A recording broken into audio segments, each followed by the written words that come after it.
Once upon a time not too long ago, humans dreamed of walking on the moon.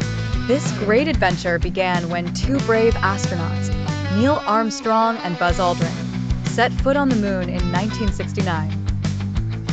The journey started with a spacecraft called Apollo 11, which was launched by NASA, the American Space Agency.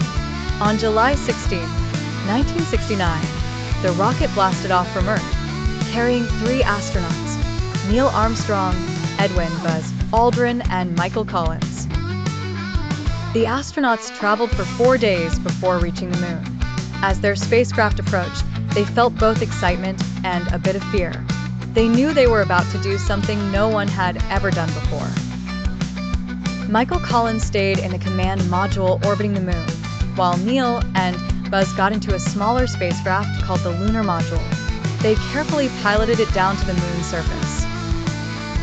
Finally, on July 20th, Neil Armstrong took a small step onto the moon and said his famous words, "That's one small step for man, one giant leap for mankind." Buzz Aldrin followed him, and together, they explored the lunar surface. They collected rocks and took photos to bring back to Earth.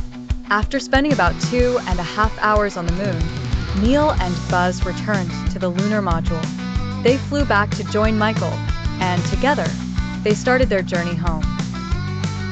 On July 24, 1969, Apollo 11 safely splashed down in the ocean, and the astronauts were hailed as heroes. They proved that with courage and teamwork, humans could achieve the impossible. And so, the story of the first moon landing continues to inspire generations to reach for the stars and dream big.